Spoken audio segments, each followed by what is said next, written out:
First of all, I'd like to begin by giving a big shout out to Makila McKee, our youngest, most famous artist. She won. She became the first artist in around 16 Caribbean nations in the 8 to 11 year old category. This was announced a couple of weeks ago, but her artwork, like all of the other artwork, were on the theme of personal finance in the age of COVID. So she emerged number one in the 8 to 11-year-old category. So she is our youngest, most famous artist. But we cannot begin to talk about Grenadian art without beginning where it began, with the petroglyphs of the Amerindian era. I say Amerindian era because these artworks, according to archaeologists, predate the European contact of, in Grenada's case, 1650. So this work needs to be appreciated. These works need to be appreciated much, much more. They're over 109 or so scattered throughout Grenada, particularly in areas of Mount Rich and in areas of Victoria, St. Mark's. Grenada actually is the most petroglyph dense population in the Eastern Caribbean. I think only second to Guadeloupe are there more petroglyphs per population. And so we need to begin where it begins, and I don't think it's appreciated enough. But here we have some modern expressions using this inspiration of the petroglyphs. In this case, this is some Chantwell art that was part of an exhibition of Grenadian artists in Jamaica. I did not get the name of the artist, but this is one of many of these artworks that were featured. Advanced cultures, like many African cultures, fuse the old and the new. Japanese art, Chinese art as well. We tend not to do much of that because of the experience of colonialism. So there's a kind of discontinuity. So hopefully this will be the beginnings of such continuity.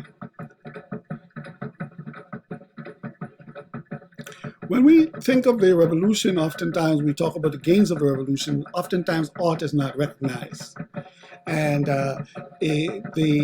this cannot be further from the reality. The revolution recognized art as central to its goals, not just in terms of art for art's sake, but also in terms of promoting the aims of the revolution, the goals of the revolution, and mobilizing the masses. So just wanted to reflect on that a bit. I was given the opportunity to present my art in this exhibition, but I just thought it was going to be unfair to the legacy of the revolution to just present myself.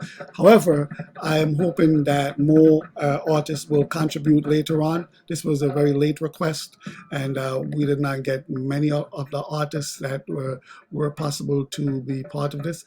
So I will just give a sense of what the legacy of the revolution created as far as art is concerned. Two main issues, two main points to make here. First is that the recognition of art as important was from the jump, right? So the revolution saw through the Ministry of Culture art as being central to its mission. So the Ministry of Culture set up a national handicraft institute under the leadership of Yvonne Palmer, and she was also director of Grencraft, as you can see here. Let me just go back a little bit and say really quickly that one of the commonalities in the Amerindian experience and the Grenada Revolution experience is that during the Amerindian the Amerindian art met a similar fate to the art of the Grenada Revolution. So when the Europeans,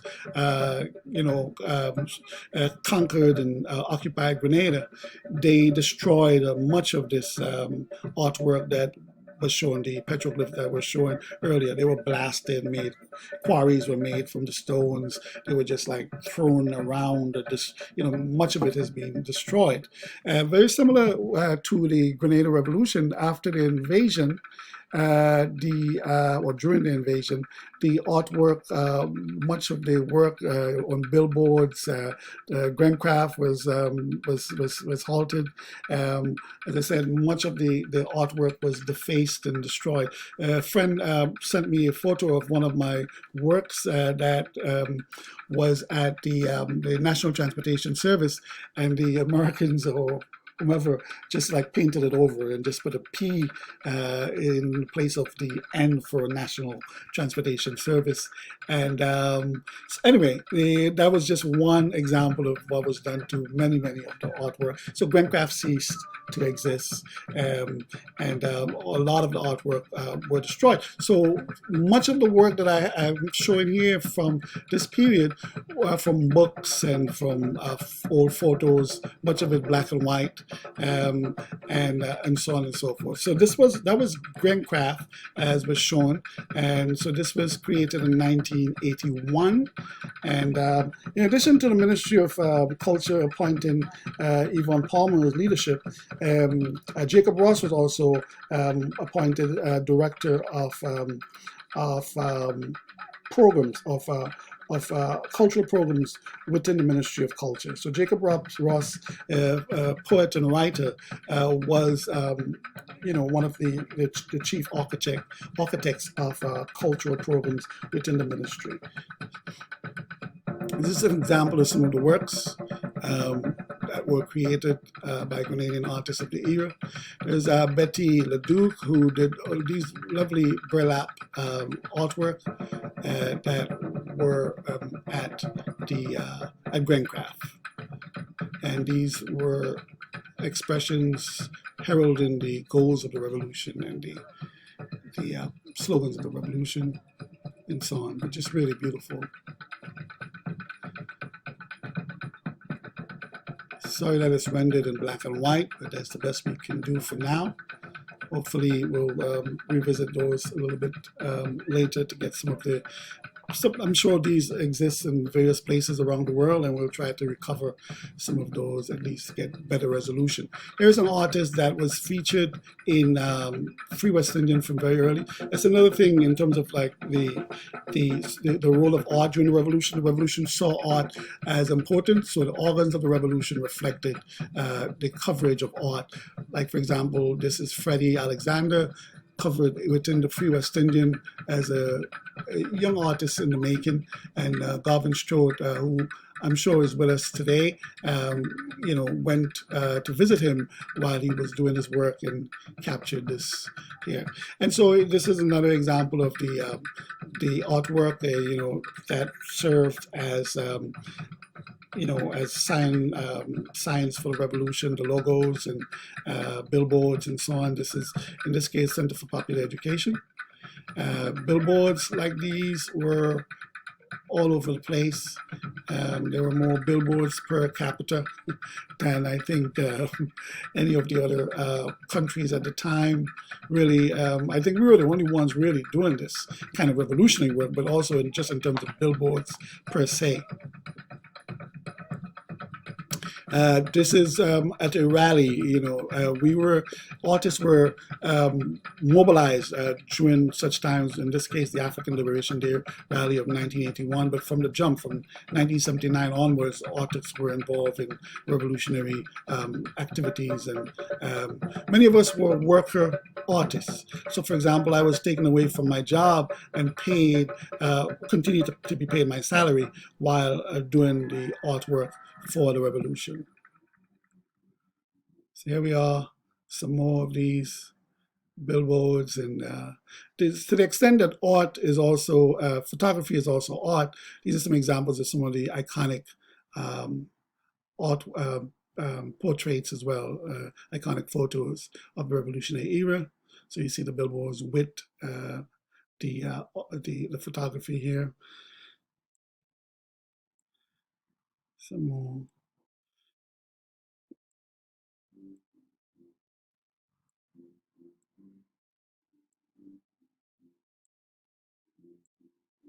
And so this is a publication. So again, the digital arts or the beginnings of those in this book with Chris Searles, one of the Grenadian artists, designed this. But also this was a general CPE, iconic logotype.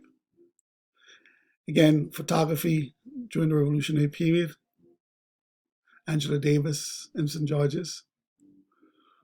Another very iconic photo is this poet. I think it was Garvin, maybe not, but just a poet. And poetry played a very, very important role during the Revolution as well. So this poet doing his thing amongst the youth, young poet as well. And this is one of perhaps the most iconic of the photos of the Revolutionary period. Another one of those. And this young man is, I think his name was Lyndon Adams of Carew. He was the youngest CPE teacher, 12 years old. And this was a very famous photo and also very significant. I think he was teaching like someone who was in their 80s, right? 12-year-old CPE volunteer. And another iconic photo of Michael Manley in Grenada. This must have been a St. George's Declaration. Again, very famous photo. And today we have a few, very many artists in Grenada that are in the diaspora doing their works. Denzil Forrester is one of those famous ones. And here he is doing one of his abstract pieces. This is another very famous painting of his. He captures a lot of the pop culture in the UK, particularly reggae and dub culture. And he's very famous for that. Professor Oliver Benoit, a very prominent contemporary Grenadian artist. Here is one of his works. He's a professor and he does a lot of studies on Grenadian nationalism. And I think he's part of a project to redesign the monument for the Grenada martyrs, the defenders of the country, against the U.S. invaders. But he, I think, is part of that project to redesign that monument. And very significant, very important. And this is one of his works, another of his abstract works. Sorry for the rendition here. And this is some of the things that I do.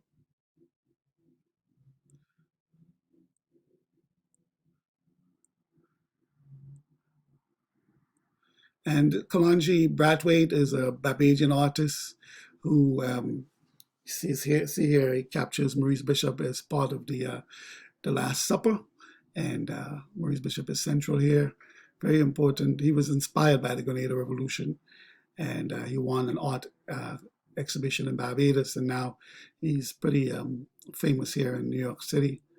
Gordon Hamilton is another important Grenadian artist that continues to inspire. Claire Carew is a friend of mine who lives in the UK. She is the niece of Jan Carew. She is seen here doing her artwork, but she visited Grenada during the Revolution, and she was inspired to make this contribution.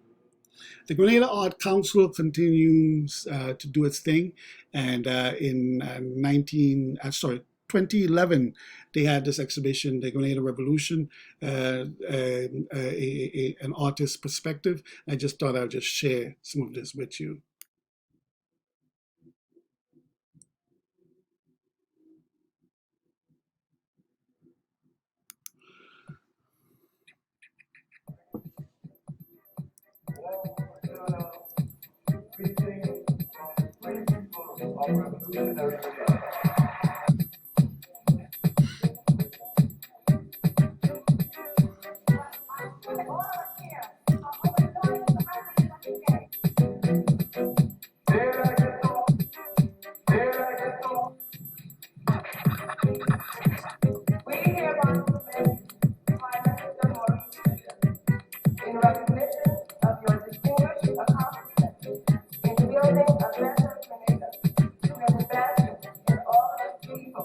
is being allowed to develop and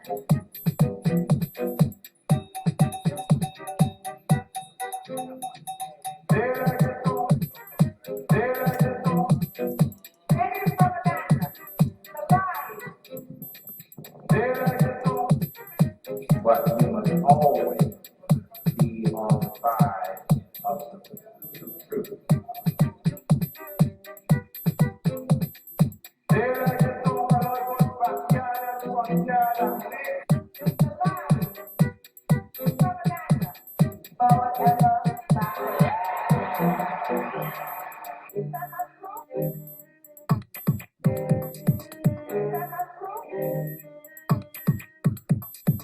But we must always be on the side of the truth. about what is really happening in free revolutionary Grenada.